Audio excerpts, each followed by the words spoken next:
Deixa eu ver se alguém mandou alguma coisa aqui. Tá, então vamos começar? Então, só fechar os olhos um pouquinho nessa terça-feira, respirar fundo.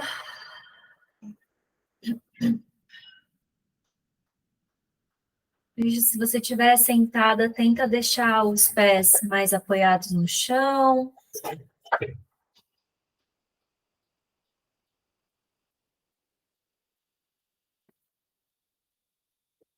Percebe se você realmente está aqui, se você chegou.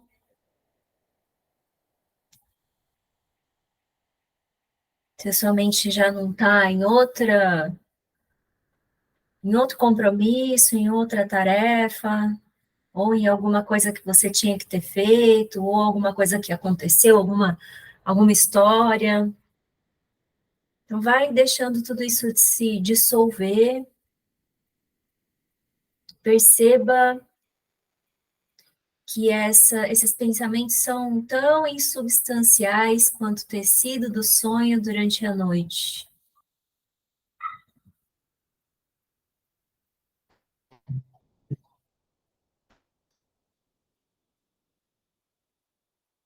Presta atenção agora nas batidas do seu coração.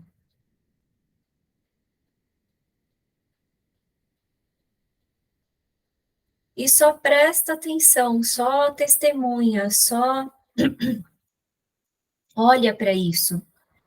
Porque você não tem que controlar, você nem consegue controlar. Não tem um jeito certo ou errado do seu coração bater, né?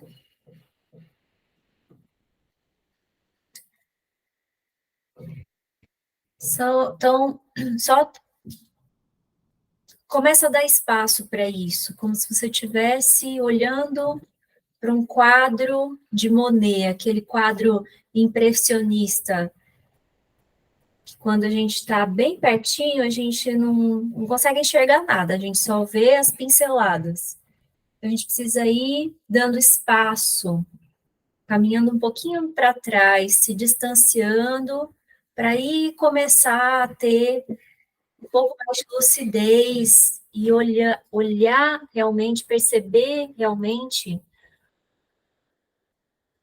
o que está se passando naquele quadro.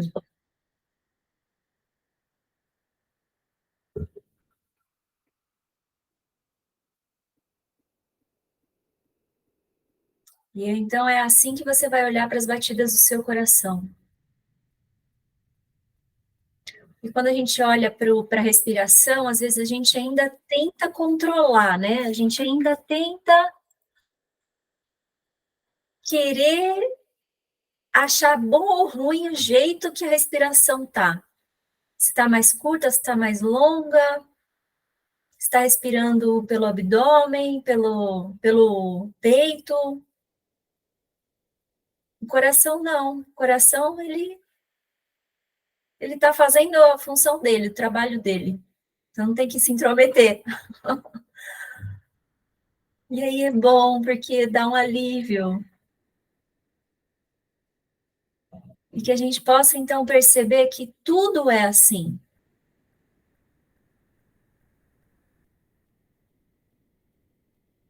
A gente não precisa, no fundo, interferir em nada. Quando a gente tenta interferir em alguma coisa, é porque a gente está mais preocupada com um resultado. E esse resultado tem a ver com uma identidade que eu assumo naquele momento, que nem sou eu de verdade. Porque eu tenho tantas identidades, tantas personas, tantos papéis.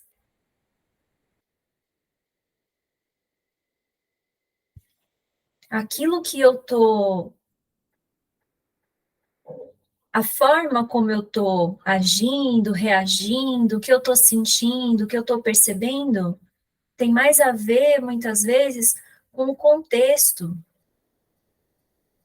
do que com essa liberdade. com uma energia que brota de dentro, com essa motivação, com essa vivacidade do que está surgindo de uma forma espontânea.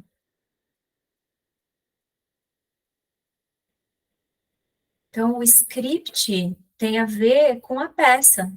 O que eu estou fazendo tem a ver com o contexto em que eu estou. Então, a partir disso, eu posso começar a perceber como seria a minha reação natural e espontânea se eu não tivesse fixada, condicionada, presa nesse contexto. Essa é uma boa pergunta. E aqui a gente não precisa de uma resposta.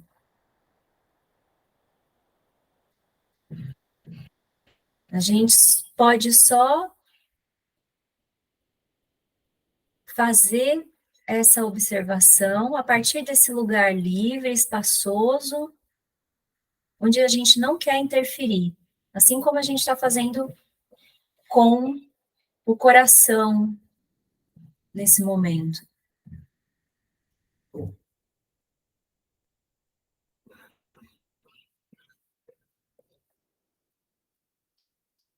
Então, vai só respirando profundamente de novo. Eu agradeço por essa oportunidade da gente estar junto aqui, nessa manhã, novamente, entrando em contato com esses pensamentos, com essas ideias e com essas práticas que a Christine traz nesse livro, Autocompaixão, que a gente possa dar esse espaço, ou através do silêncio, ou através da fala, através principalmente da presença.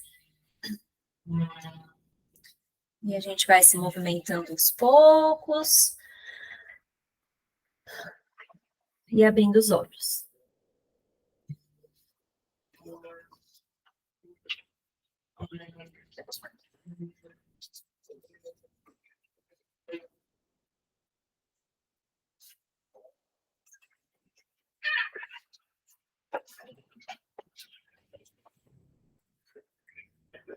Márcia, Yuli, Sandra, bom dia. Tudo bom? Oi, Joy, meninas, bom dia.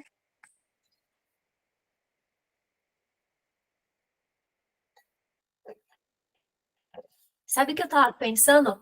Acho que na semana passada eu falei que hoje ia ser o último encontro de manhã e semana que vem ia para de noite, mas não é, né? Eu estava vendo depois naquele calendáriozinho lá que eu passei, hoje é de manhã, semana que vem ainda é de manhã, porque eu ainda não sei se vai até terça ou quarta esse trabalho, né? Então, semana que vem ainda é de manhã. Aí depois a gente a gente finaliza com o ano de noite, né? Aí, como eu estava falando, quando a gente voltar em janeiro, aí a gente vê como que fica o horário, né? O horário de segunda-feira à noite se mantém, mas aí a gente faz uma votação ali para ver se vocês, que a maioria quer, se de repente rola continuar também com esse horário da manhã, tá? Então vamos. E só avisando também, eu avisei. Acho que foi no clube. Mas todo mundo tá aqui no clube. Ah, não, acho que a Yuli não tá no clube. Que eu vou voltar com os atendimentos, né? Então também quem quiser saber mais, né? Que tem algumas. Sempre tem coisa nova, né? E aí agora eu vou estar com os horários mais livres também. Então vamos lá, gente. A gente parou aqui.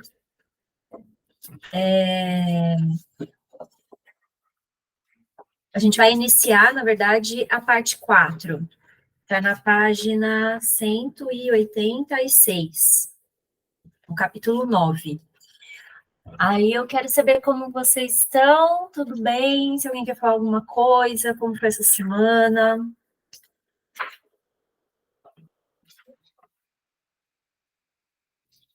A gente estava falando, na verdade, a gente meio que terminou falando desse julgamento, né? Que a gente fica o tempo todo sem perceber, falando assim, você não deu certo até agora porque você fez alguma coisa errada, né? Mas olha, e a questão, e agora você, nossa, entendi qual é a minha questão. Achei alguma coisa errada, então conseguindo resolver isso, aí sim tudo vai dar certo, né? Esse lugar não existe. Não existe, porque por causa da impermanência. Então, é o que eu estava pensando, engraçado, a gente tem frases que a gente repete e que são ruins, sabe? Porque fazem com que a gente não se aprofunde naquilo que a gente está falando, a gente realmente não sinta, não perceba, não tenha essa visão mais ampla do que a gente está falando, a gente deixa de fazer perguntas, que é o que o Barba Azul quer, né? Que a gente deixe de fazer perguntas. Voltando lá para o Mulheres Correm com Lobos, né? Que eu estava falando do Yama, né? Que aí é assim, ninguém vai virar, oh meu Deus, ninguém vai ficar para semente. A gente sabe que todo mundo vai morrer um dia. A gente fala isso assim, ó, como se tivesse só respirando, assim, não tá, a gente não pensa para falar, realmente a gente vai morrer? Eu tenho essa consciência mesmo profunda de que amanhã talvez eu não esteja aqui. O meu filho pode não estar aqui, o meu marido pode não estar aqui, né? A minha mãe pode não estar aqui. Eu tenho essa consciência plena, visão clara, lúcida, que aí eu tenho isso, isso não é só mental. Isso não é, não. Realmente, óbvio. Ninguém vai ficar para semente. Ok, então agora eu começo a colocar isso em prática na minha vida. Talvez até o final do dia eu não esteja aqui. E aí? Como que eu coloco isso em prática na minha vida? Essa verdade e essa consciência. A gente não quer olhar isso.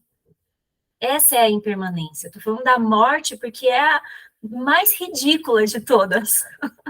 Porque se a gente tivesse uma plena consciência, sem esse desespero, ai meu Deus, as pessoas que eu amo vão morrer.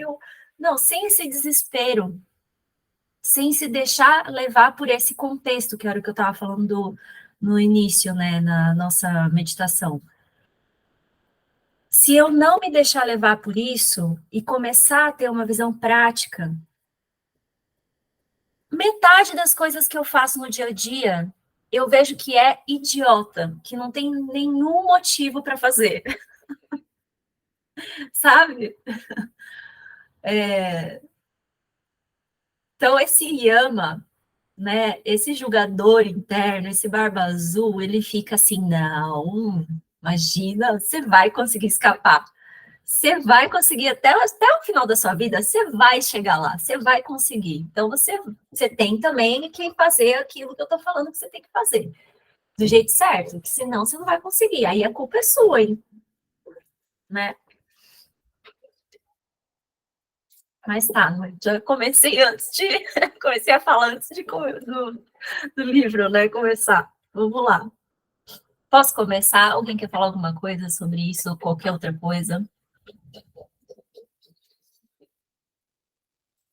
Eu não tenho a menor maturidade para esse assunto, Joana.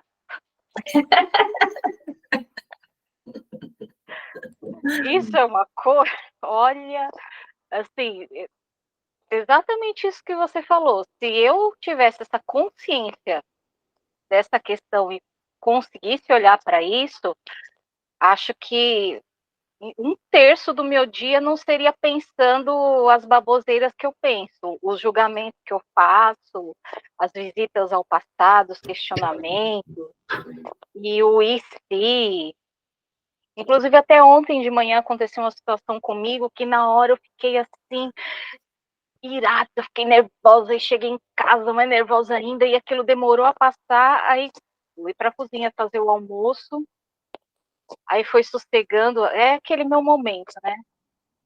Na hora eu lembrei do livro, aí eu lembrei da frase, no final todo mundo está querendo ser feliz, e aí foi quando eu comecei a tomar consciência, eu falei, cara, eu não precisaria ter passado por aquele estado se eu tivesse me lembrado disso. Mas primeiro veio toda aquela, né, do eu. Olha como eu estou me sentindo e julgando o tempo inteiro e irritando com as falas e tudo mais. E olhando como é que você fala uma coisa dessa, sabe? Eu falei, cara, presta atenção, respira, olha. É muito engraçado como sair, assim, ao mesmo tempo que dá um estalo e você toma essa consciência, mas para você conseguir acessar, aí quando vem essa questão da finitude, aí é aquele, eu entro naquele lugar, olha o tempo perdido, julgadora, mas presta atenção, então alivia, autocompaixão. Você lembra o livro que você está lendo? Menina, você sabe que você falou julgadora, mas para mim eu ouvi jogadora. E aí, na hora eu entendi, sim, que era julgadora. Mas faz todo sentido. A gente está jogando um jogo que a gente quer ganhar. Esse é o problema. A gente não percebe que nem existe o jogo. O tal do jogo é a ilusão, entendeu? A gente fica presa nesse jogo. Mas fora isso, a gente tem uma coisa importante, né? A questão é, não, então agora, de novo, tem uma meta. Eu estou lendo o livro, e aí a ideia é que eu não fique mais tão nervosa assim, né? Que esses espaços, momentos, né, de raiva ou de tristeza, que seja de apego, né? Vão se espaçando até que eles não existam mais. Então, a ideia é que, não, essa não é a ideia, porque essas coisas vão continuar acontecendo. Porque senão a gente corre o risco de ir para um lugar onde tudo é bom. Então, eu só vou ter emoções positivas. E isso é impermanente. A gente querer, por exemplo, meditar para ficar em paz, é bom, isso pode acabar acontecendo, mas às vezes isso não vai acontecer. A gente vai meditar e não vai entrar em paz. A gente vai usar alguma ferramenta que a gente tem, né, para ficar bem, e aquilo vai durar 5 minutos e depois eu volto a ficar ruim de novo. Então, a questão é, não existe o jogo. Não, e aí que tá, né? Quando a gente começa a pensar assim, tá, então se não existe jogo, então não preciso fazer nada, então não tenho que ter meta nenhuma, então eu vou ficar alienada, sei lá, não posso morrer, então, né? Pelo menos para mim isso acabou surgindo, né? Mas o que acontece? Aqui é você se aliviar um pouco desse peso para percebendo que o jogo não existe, né? Eu tô aqui, então eu posso perceber que existe um momento em que eu falo assim, esse jogo existe, eu tenho que ganhar, eu tenho que conseguir aquilo, eu tenho que ser mais espiritualmente evoluída, ou eu tenho que conseguir aquele trabalho, ou eu tenho que melhorar a minha renda, ou eu tenho que ter um companheiro melhor, ou sei lá, qualquer coisa. Eu começo a perceber que isso não existe, que eu estou presa nesse jogo. Então eu olho agora para o jogo e ao invés de eu falar, esse jogo existe, eu falo, isso não é. Esse jogo não existe. E por falar isso não é, eu olho isso de uma forma muito mais espaçosa. Eu não tenho que conseguir nada, não se trata de mim. Não sou eu, não se trata de mim. Como você falou, né? Você trouxe isso. Não é sobre mim. Tem milhares de outras coisas acontecendo. Tem a coisa do interser, da interdependência, da impermanência. É muito maior do que esse eu, né? Quando eu falo isso, eu me alivio. E aí eu falo, isso é sim. O jogo existe sim. Se eu quiser, eu posso jogar. Mas agora de uma forma muito mais tranquila, com um alívio, com uma leveza, dando risada. Quando a coisa não acontece, dá risada. Quando eu fiquei puta, depois que eu percebo, gente, olha, eu fiquei muito brava. Ai, gente, nossa, tá tudo bem, entendeu? Fiquei. Mas agora eu consigo perceber, sabe? Nossa, olha, eu tava achando que era comigo. Não é, a pessoa só tá querendo ser feliz. É isso que você fez. É. Não, não é. Mas pode ser de uma forma leve, sabe? Vai dando uma. Esse Yama vai falando assim: olha, Yama, desculpa, mas você também não é lá essas coisas, né? Você tá me cobrando tanto, mas você também, né? Tá aí o tempo inteiro, também não tá conseguindo o que você tá querendo, porque eu não tô conseguindo, eu não tô fazendo o que você quer, então você também não tá conseguindo, né? Tá me cobrando, mas você também não é lá essas coisas. Então, você começa a rir. Essa é a ideia, né? Ser a melhor, conseguir tudo, não ter pensamentos, ou qualquer coisa assim, né? E aí a gente vai fazendo isso, a ideia, né, é praticar. Então, por exemplo, você pode começar com a, a visão da impermanência, né, da morte e tal, mas você pode olhar para coisas simples, como, por exemplo, a própria raiva. Como é também impermanente, ela vem, mas ela vai embora, né? A raiva, ela pode, é que a gente sempre fala, né? É uma energia de ação.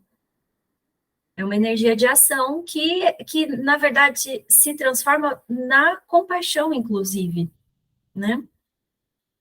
Porque na raiva eu tô querendo impor para o outro aquilo que tá errado.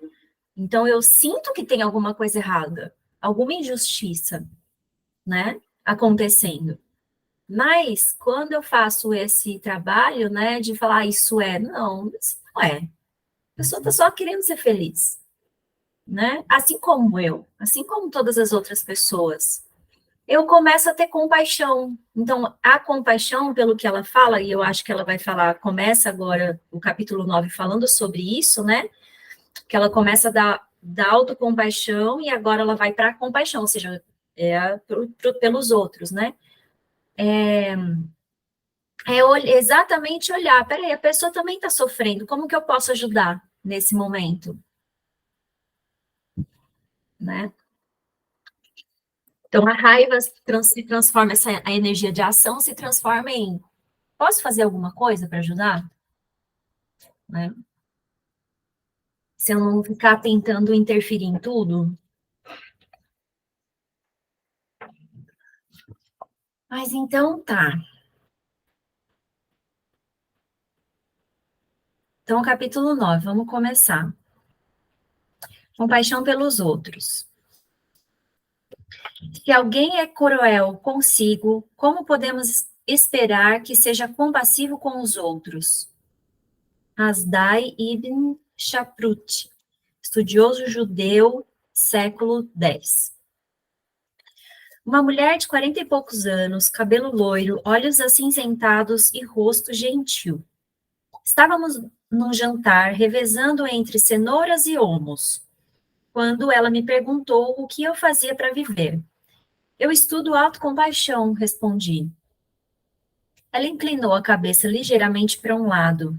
Autocompaixão, mas eu pensava que a compaixão, por definição, fosse algo que você tem por outras pessoas.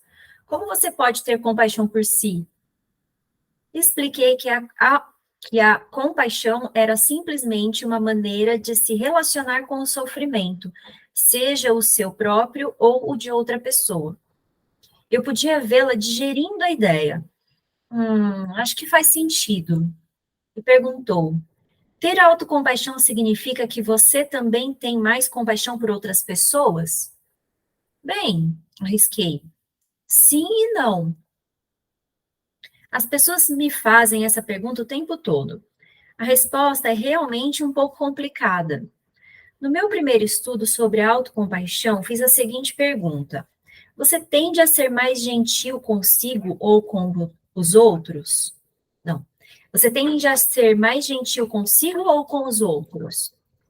Descobri que as pessoas pouco autocompassivas se diziam mais gentis com os outros, ao passo que as mais autocompassivas afirmavam ser igualmente gentis com os outros e consigo. Trocando em miúdos, todo mundo se disse gentil com os outros, mas somente as pessoas autocompassivas afirmaram ser gentis consigo. Em outra pesquisa, meus colegas e eu descobrimos que as pessoas autocompassivas não tinham pontuação mais alta na medida geral do amor compassivo, da empatia ou do altruísmo, os quais mobilizam a preocupação para o bem-estar dos outros, do que aqueles que não têm autocompaixão. Isso ocorre porque os indivíduos não têm autocompaixão, apesar de constantemente julgarem-se, frequentemente. Peraí, que eu li alguma coisa errada. Isso ocorre porque, assim, os indivíduos que não têm autocompaixão, apesar de constantemente julgarem-se, frequentemente são muito mais cuidadosos em relação às outras pessoas.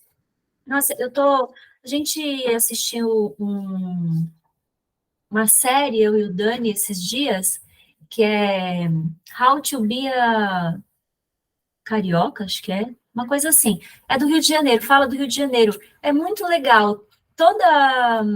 Acho que são 6 episódios. Todos os episódios é o seu Jorge ali, né, num personagem, ajudando alguém que vem de outro país, sabe?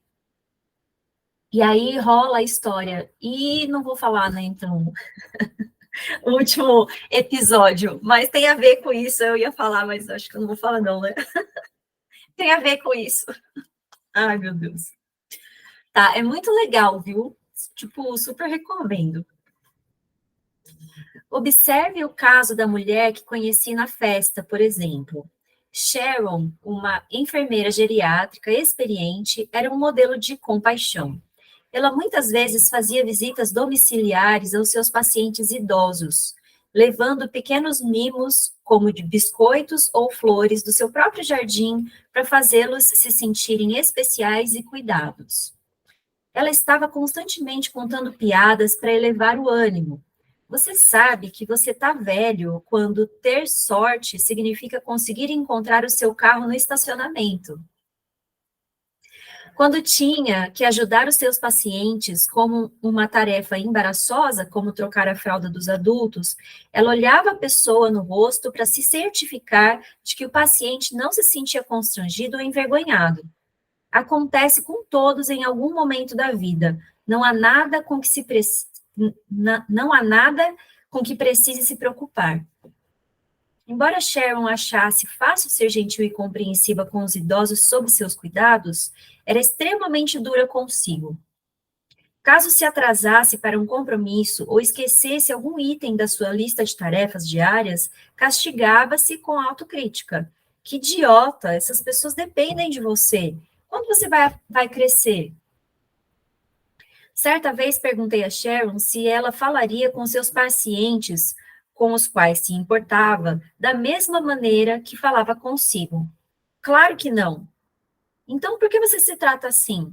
Eu não sei, ela disse com um olhar confuso em seu rosto. Acho que me parece certo.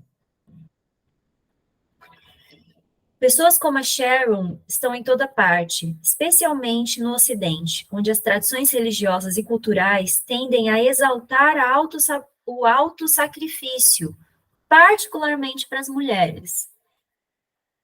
Nossa pesquisa mostra que as mulheres tendem a ter níveis de autocompaixão um pouco menores do que os homens, em grande parte porque se julgam e se criticam com mais frequência. Ao mesmo tempo, as mulheres tendem a ser mais solidárias e a ter mais empatia com os outros do que os homens. São socializadas para serem cuidadoras, abrir abnegadamente seus corações aos seus maridos, filhos, amigos e pais idosos, mas não são ensinadas a cuidar de si. Ficou gravado para sempre no imaginário popular o filme da década de 70, The Stepford Wives, Esposas em Conflito, que retrata o pressuposto da mulher ideal. Ela deve cumprir os papéis de cozinheira, empregada doméstica, amante e babá sem reclamar. Suas próprias necessidades e preocupações não são relevantes. Isso daqui eu lembro a Mari Cogswell falando da... Tem uma imagem até, que é a santa ali, né? E é só a cabeça. Deixa eu ver se eu consigo achar. Que é bem ilustrativa. Aí, gente.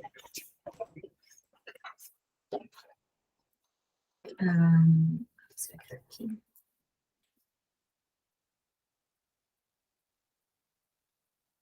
Não achei, peraí.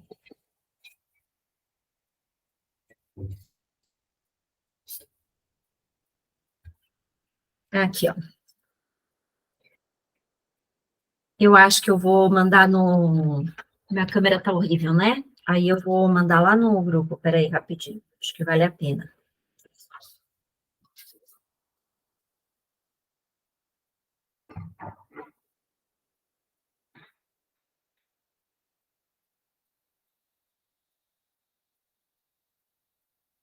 Então, é uma imagem que parece uma santa, né? E aí é só o rosto dela. Então, é isso, essa mulher não tem corpo, ela não tem necessidades. Ela está sempre rogando por outras pessoas, fazendo tudo por outras pessoas, né? E as necessidades dela, quando ela fala ou quando ela pensa nelas, ela se acha egoísta.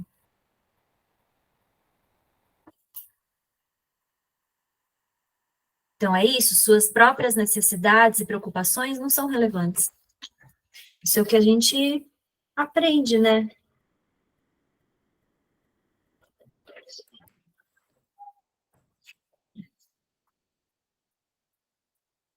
E aí do lado tem que ou você é assim, né? Ou você é taxada de só olhar para o corpo, para as necessidades do corpo, né? Então, ou é a santa ou é a puta. As duas coisas não dá, né? Na sociedade. Vamos lá. Deixa eu lá. Embora a revolução feminista tenha ajudado a expandir os horizontes das mulheres e agora haja mais presença feminina em cargos de liderança empresarial e política, a ideia de que devem ser cuidadoras abnegadas não desapareceu.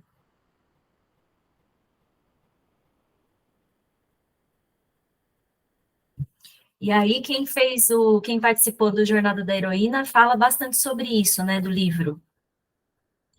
E aí eu lembro do Dani falando, né, de algumas gerentes que trabalhavam com ele. E é essa coisa, assim, você tem que ser homem. É uma mulher no cargo de liderança, mas tem que ser um homem. E aí, quando ela quer ser um homem, quando ela precisa, né, não é que ela quer, ela aprendeu que para chegar lá ela tem que ser assim, e aí ela acaba sendo assim. Os homens mesmo, os que estão abaixo, vamos dizer, não aceitam. Como assim você não é minha mãe? Como assim você está mandando em mim? Como assim você está sendo grosseira? Né? Um homem pode ser, é o direito dele ser grosseiro, mas uma mulher, não, tem alguma coisa errada. Então, continuando. Além de sermos esposas amorosas e provedoras da casa, devemos ser bem-sucedidas em nossas carreiras. Aí, só rapidinho. Desculpa, eu tô cortando toda hora. A questão maior é que, assim, ou é assim, ou eu sou assim, ou eu sou assado, né? Então, ou eu sou uma, ou eu sou outra. Ou eu sou a mãe, ou eu sou a profissional. E aí eu tento fazer as duas coisas. E aí eu me enrolo toda, né? E aí isso faz com que eu realmente não acesse a minha energia feminina. A energia feminina é a energia da sabedoria. E a sabedoria não tem a ver com racionalidade, saber o que tem que fazer e entender as coisas. Ao contrário, a sabedoria tem a ver com esse espaço onde eu vou. Quer ver? Uma outra que vocês têm que seguir, viu, minha gente? Que é a Márcia Barra. Márcia Barra. Barra com J, B-A-J-A. Ela fala assim, ó. A sabedoria é um posicionamento onde as coisas se mostram para nós. Não é a minha sabedoria, é uma sabedoria, uma energia. Me vem muito a carta da Papisa. As coisas se mostram, mas eu preciso estar aberta para isso. Então, não é a minha mente que fica raciocinando em como as coisas são, como acontece, o que eu tenho que fazer, né? O negócio da rainha, o cavaleiro faz, não é ele que manda. A rainha é aquela que está ali de novo, a imperatriz, né, do tarot também. Ela tá o quê? Ela tá sentada, esperando, literalmente, né? Porque ela tá grávida na carta. Ela tá esperando. A gente não sabe fazer isso, né? Na verdade, a gente sabe, mas a gente não aprende, a gente esquece, a gente acha que não tem valor fazer isso, né? E se a gente ficar só pensando nisso, não adianta, a gente tem que colocar em prática. A gente tem que ir para o dia a dia, a gente tem que ficar com raiva e depois falar, ai meu Deus, sabe, tá tudo bem ficar com raiva, né? E é assim que a gente vai, isso é a sabedoria, né? E quando eu paro, depois desse momento de raiva, e deixo as coisas chegarem, essas informações chegarem, né? Então vai, continuando. Então vamos lá. Além de sermos esposas amorosas e provedoras da casa, devemos ser bem-sucedidas em nossas carreiras. O livro de Dana Crowley Jack, Silencing the Self, em português, Silenciando o Eu, abre com uma citação que captura a experiência de muitos. Posso falar objetivamente que estou acima da média em relação à aparência. Sou muito bem-sucedida com a minha arte. Sou boa em canto, sou sociável e faço amigos facilmente. Posso dizer tudo isso, mas ainda assim, há uma voz que diz: você não é boa o bastante. Isso não serve para nada. Eu sempre sinto que o fracasso do meu casamento foi minha culpa, porque eu queria uma carreira e não sabia administrar a vida profissional e o papel de esposa. Em vez de serem compassivas consigo mesmas, percebendo que são apenas humanas e fazem o que podem, as mulheres tendem a se julgar incansavelmente, acreditando que deveriam fazer mais. Nossa, fui ótima na minha carreira, mas eu não sou mãe. Eu sou ótima em ser mãe, mas eu não tenho uma carreira. Sempre, a gente acha que, né?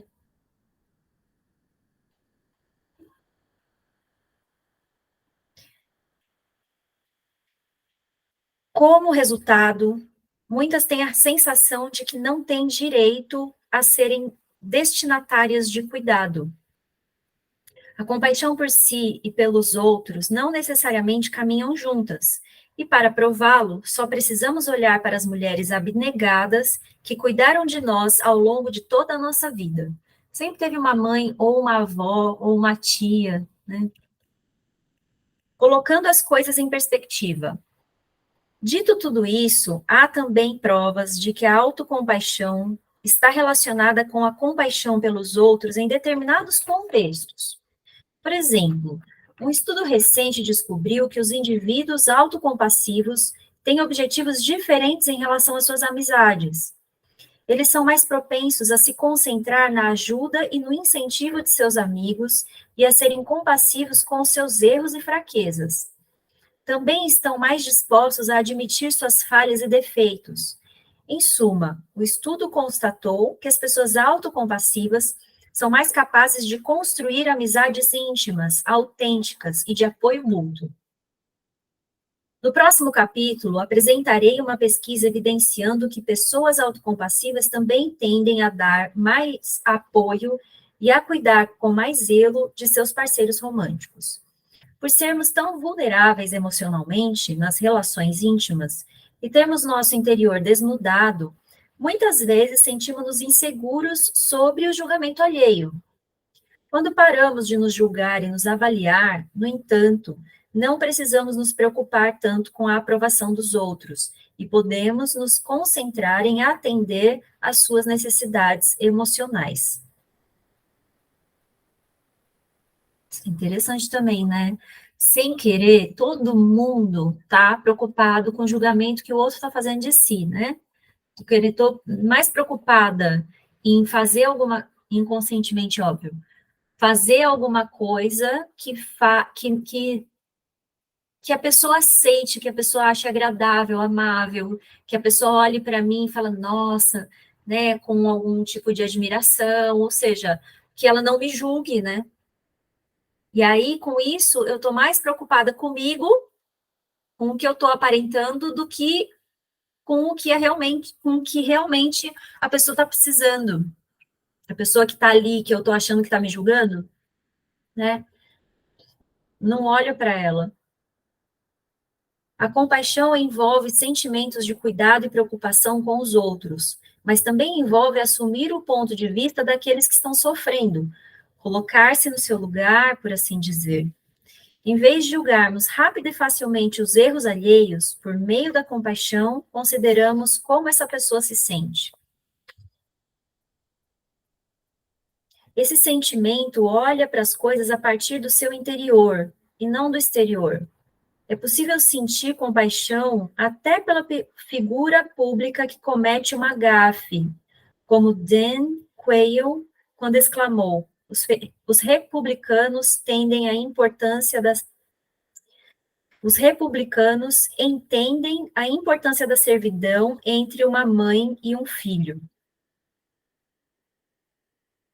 Você tem que assumir a perspectiva dele. Em vez de ver as coisas do seu próprio ponto de vista e se divertir, você também vê as coisas do ponto de vista dele e sente vergonha. Temos também que nos envolver na tomada da perspectiva quando sentimos compaixão por nós mesmos. Em vez de nos centrarmos apenas em nosso próprio ponto de vista das situações dolorosas, sentindo-nos humilhados, com medo, inadequados e assim por diante, tomamos a perspectiva de um outro em relação a nós mesmos. Respondemos com bondade e preocupação aos nossos próprios limites humanos, assim como faria um amigo ou um pai amoroso. Ao ver a nossa falha da perspectiva de um estranho, somos capazes de parar com os julgamentos tão pesados. Nossa pesquisa mostra que as pessoas mais autocompassivas também são mais propensas a se envolver na tomada de perspectiva quando contemplam as falhas e fraquezas de outras pessoas. São mais propensas a dizer coisas como: antes de criticar alguém, tento imaginar como eu me sentiria se estivesse no seu lugar.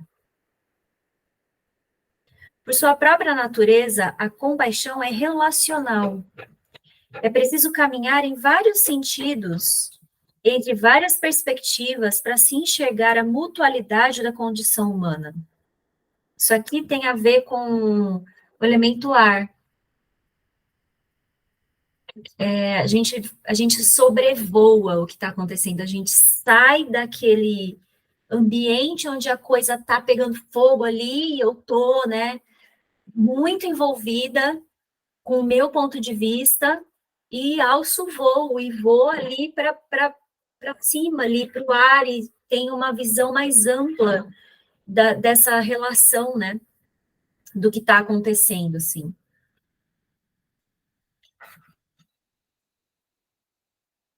Daqui eu me perdi.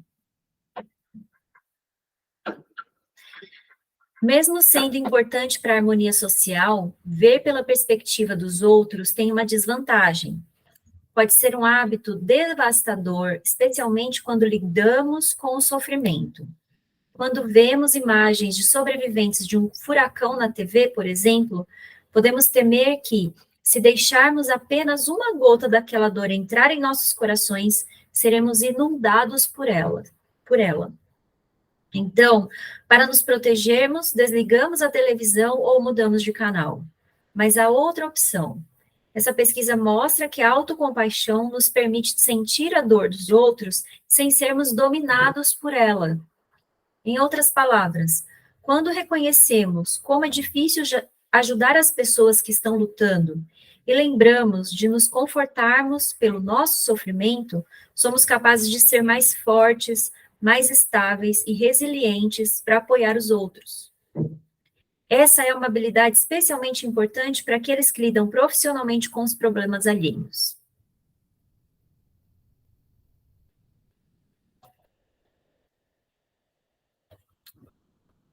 Gente, 10 para as 10. Então, queria saber como estamos. Chega alguma coisa aí para vocês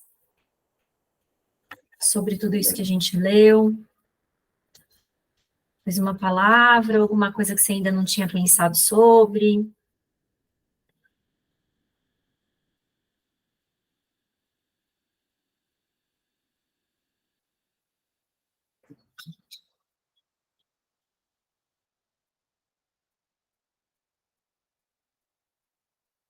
Tem uma coisa muito importante na compaixão, e que aí, né, a gente também traz para a autocompaixão, que é o seguinte: eu tô olhando para alguma situação muito difícil, né? Vamos pensar nos outros. Então, eu estou olhando para uma situação muito difícil que alguém está passando. E aí, isso é, né? O Lama Santen que fala assim, isso é, a coisa está acontecendo. Mas aí, eu me afasto um pouco e dou um pouco mais de espaço, sobrevoo, ou sento e espero nessa abertura, né? Deixar as coisas se mostrarem, né? Tem, ó, acho que o Trungpa que fala, deixe que os fenômenos dancem, deixa as coisas acontecerem, sem interferir, num primeiro momento.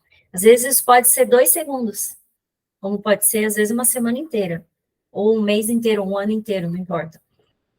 Mas aí eu dou espaço para ver que não é bem assim, aquilo não é bem assim, e não é racional. A questão é, existe algo maior ali acontecendo do que só o meu ponto de vista, que é o negócio do quadro. Estou olhando, estou super relacionada e envolvida e confusa com tudo aquilo que eu estou vendo, que é só uma pinceladazinha. Então, eu me afasto e começo a pensar, que mais? O que eu não estou vendo? Sem tentar entender, mas só deixando a coisa se mostrar. E aí eu percebo que, por exemplo, uma pessoa que está passando por um problema muito difícil, que eu acho difícil, ela é mais do que aquilo. E ela tem, e aí é importante, ela tem uma natureza que nem ela sabe, que a qualquer momento pode sair daquela situação. As coisas podem mudar a qualquer momento, porque tudo é impermanente mesmo. Então, eu olho para aquela pessoa de uma forma diferente, é o meu olhar. Eu olho para para ela e falo, ela é potente. Ela consegue sair dessa situação. Porque o problema é que a gente encaixota, a gente já define. Essa pessoa é assim, que a gente estava falando de uma palestra que a gente foi nesse final de semana. A gente congela a pessoa, ela é assim. Ela é assim. Essa situação é assim. A gente congela as coisas, né? Então, isso não é descongelar essas coisas, é dar espaço, é ir para trás, falar assim, isso é impermanente, vai ter uma hora que esse problema não vai mais existir na minha vida. Pense no seu problema. Vai ter um dia, uma hora, em algum momento, que isso não vai mais ser um problema. Você não vai mais ter esse problema na sua vida. Talvez nem porque você resolveu, mas porque vai ser outro problema, outra coisa que você vai focar, entendeu? Aquilo vai passar e vai vir outro. Então, a autocompaixão trabalha com isso. E a compaixão em si, né, trabalha com isso. Então, quando eu estou com um problema muito, assim, que estou muito afundada nele, muito confusa com ele, eu me afasto.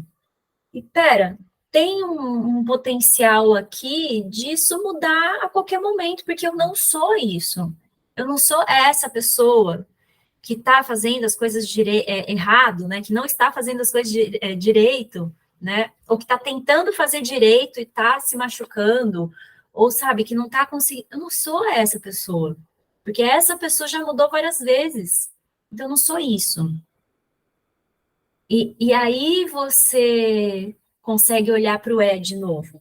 Isso mas agora de uma forma mais livre, mais aberta, com mais possibilidades daquilo e se modificando, moldando, né? E aí a gente olha, às vezes é mais fácil fazer isso com os outros, às vezes é mais fácil fazer isso com a gente, né? Mas tanto faz com quem a gente está fazendo.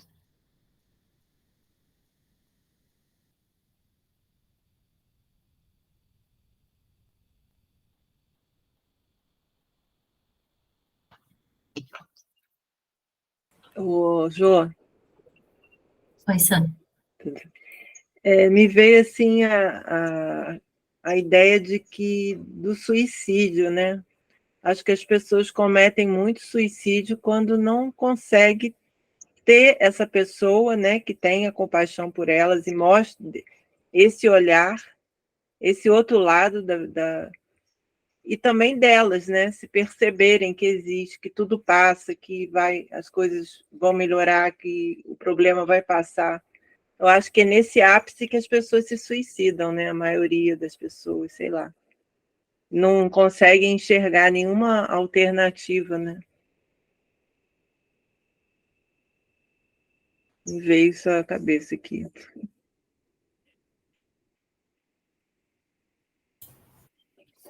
E é isso, se a gente tiver essa visão, né, de que tudo é impermanente também,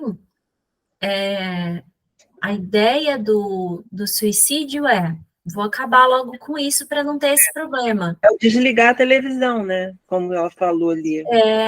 Desligar a televisão para não ter contato com isso. Aí desliga a própria vida, né? Pois é. E você está falando, eu estou lembrando também que a Mari usou essa palavra também, me marcou. É se alienar da própria vida. Quando eu acho que o meu problema está numa outra pessoa, numa outra situação, eu deixo de estar presente na minha própria vida, né? E aí acabo me alienando da própria vida. Isso também é desligar a televisão, né? Também, de alguma forma, é um suicídio, né? Hoje tem tanta gente que nem televisão tem mais em casa porque não quer ter, né, esse contato, não quer ligar a TV e ter esse contato com notícia, sensacionalista, essas coisas, né? Prefere escolher aquilo que quer ver. E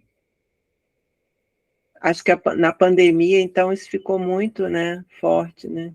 Você ligava a televisão, você só via desgraça, só via falando tantos mortos todos os dias, aquilo ali criou um trauma, eu acho, nas pessoas. E aí, assim, é claro, né? A gente não precisa estar em contato com isso o tempo todo. Mas quando tá, é importante observar, né? Como que eu me sinto, como é que eu me coloco nesses contextos, né? Onde eu vejo um problema ali muito difícil de ser resolvido, sem essa perspectiva mais ampla, né? De que aquilo realmente está acontecendo e talvez não tenha muito o que se fazer nesse momento, né? Por exemplo, a guerra da... Isso que eu ia falar. Porque as pessoas estão mais preocupadas em terem um lado, né? Em serem parciais. Não, eu tenho que optar, não conseguem ver a coisa pelo o contexto todo, né? Estão mais preocupados, não, eu tenho que estar do lado de Israel, eu tenho que estar do lado do Hamas. Isso em tudo, na política também, né?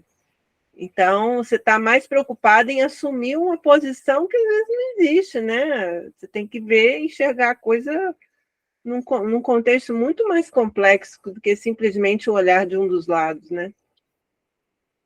Então, esse olhar compassivo mesmo, né? Com a situação de cada um tem ali os motivos para estarem naquela briga ali, Bem que eu não consigo enxergar, eu não consigo, assim, entender muito bem, não, essa coisa, né? Porque mas eles devem ter lá os motivos, né? Cada um deles deve ter. E aí, se você não tem essa rigidez, né? De tenho que saber e tenho que tenho que falar de que lado eu tô, logo de início, pelo menos, assim, né? Você começa a perceber, assim, começam a chegar outras informações, por exemplo, diz que a maioria da população de Israel não está de acordo com o que está acontecendo. Uhum. E de um jeito ou de outro, tem tanta coisa que não chega para a gente, né, de informação. Tem o Mahalila, né, que é baseado no hinduísmo, ele fala de avidya. Avidya vidya é essa lucidez, é você ter essa visão total, né, sem dualidade, sem... Avidya é não ver. Então, você vê, você fica cego porque você está vendo. A vidya é quando você escolhe um ponto de vista, e aí tudo se trata desse ponto de vista. Então, você fica cego para todos os outros pontos de vista. Então, você fica cego porque você vê. Eu acho bem interessante. E aí é mesmo também tudo que a gente estava falando da compaixão, né? Eu vejo aquele problema e eu vejo só aquele problema, então eu fico cega para todas as outras possibilidades daquilo existir, fluir, acontecer, né? Tanto para o bem quanto para o mal, porque aí não se trata mais de bem e mal, né? Dessa dualidade do que eu acho que é melhor ou pior. E aí, de novo, é uma coisa que faz sentido, né? A gente fala assim, nossa, total, é isso mesmo. Mas e aí? Vamos para a prática, que não adianta ficar só na teoria, né? Essa é a questão.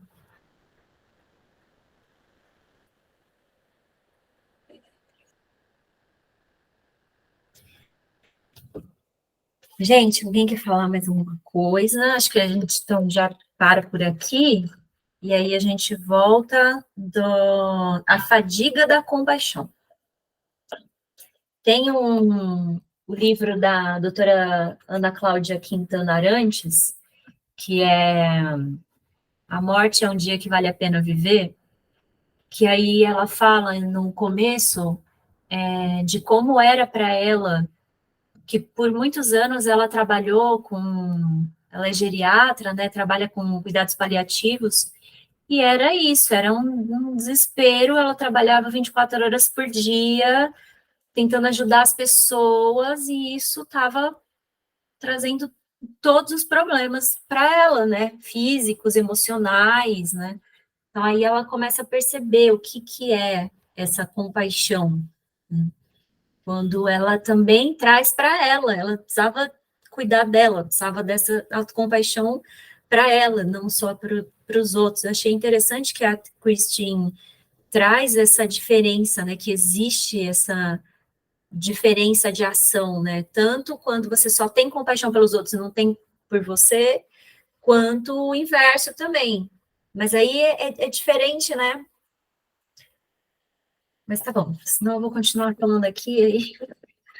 Então vamos lá, alguém quer falar alguma coisa para a gente finalizar?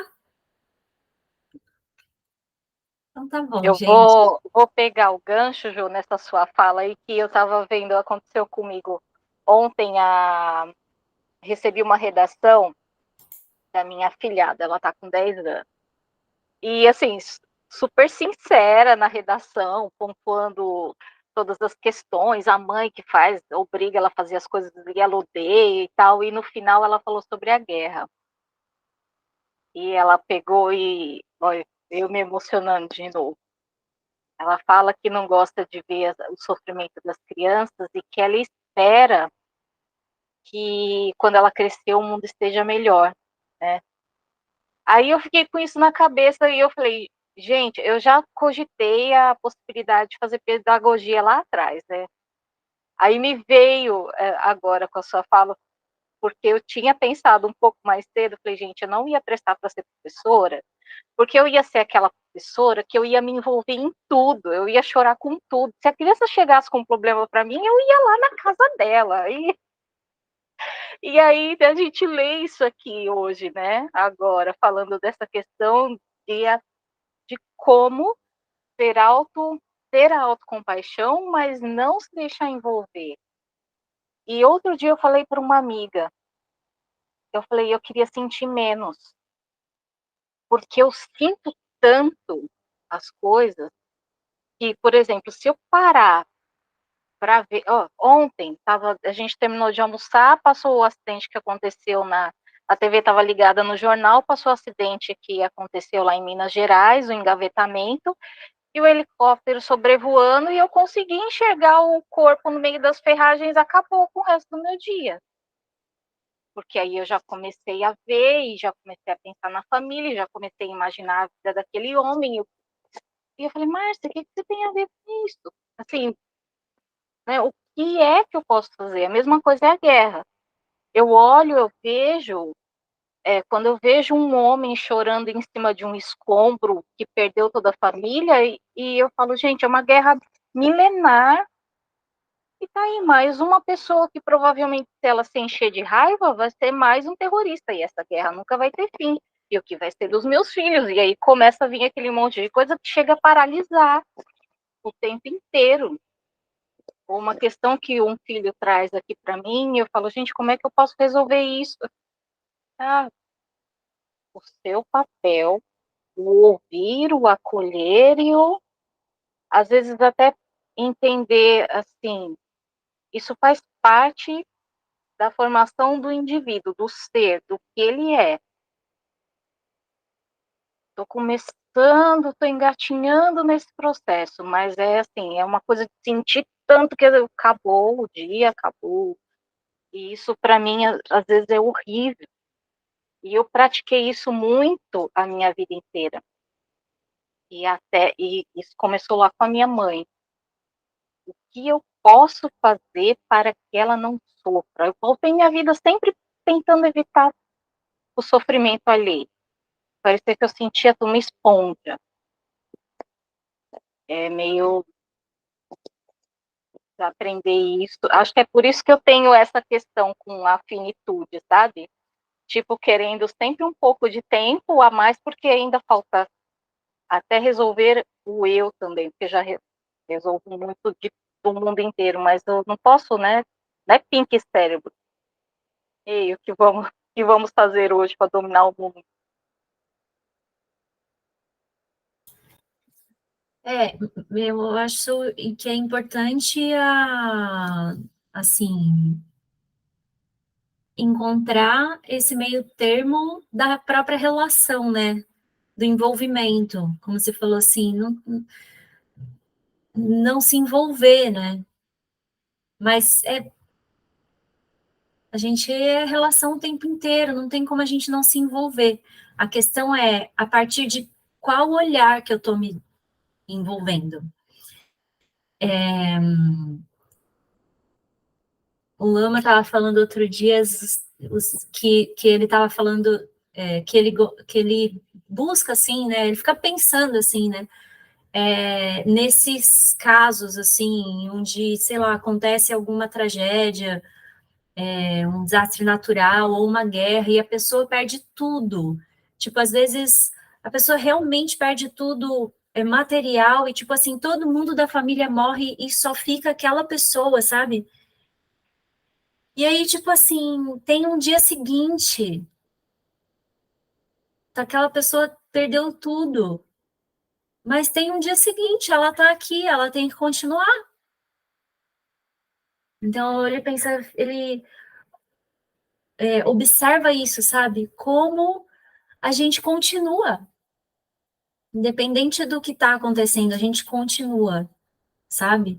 Você volta daqui um ano, a pessoa pode estar triste, sentindo toda a falta, né, dos familiares, mas ela já tem alguns amigos que estão dando, né, um apoio, já tem um lugar para morar, ela vai reconstruindo. E é isso eu acho bonito, sabe? Essa nossa capacidade de construção, a nossa capacidade, a nossa habilidade de criação das coisas. A questão é que às vezes a gente cria algumas coisas para tentar segurar, né? A gente cria e acha que agora é meu. Então, de novo, ter um pouco desse alívio, de dar esse espaço. Eu estou criando, mas daqui a pouco a coisa se dissolve, eu querendo ou não. Mas mais do que isso, essa nossa capacidade de construção, que é inata, que é natural, que é da nossa natureza, né? Por causa dessa energia que a gente tem, a gente está aqui, então, independente do que vai acontecer, o que está acontecendo agora, a gente sempre tem essa capacidade de reconstrução. Isso para mim é bem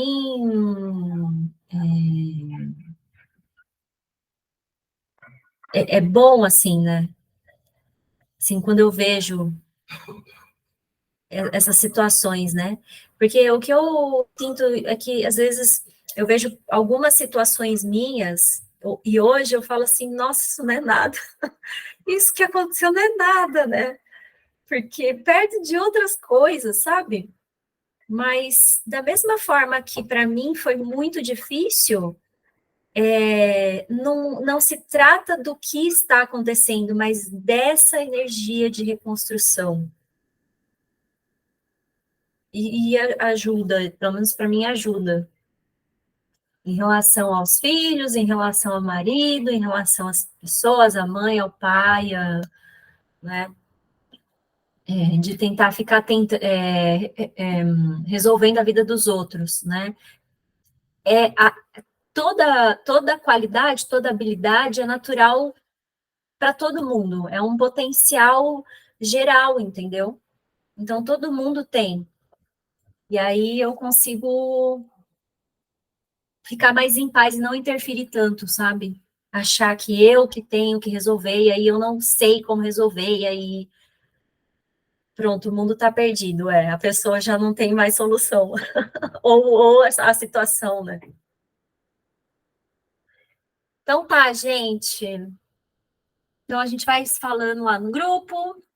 Semana que vem estamos aqui no mesmo horário, 9 horas da manhã. E é isso, gente. Beijos, boa semana. Vamos tentar colocar em prática, né?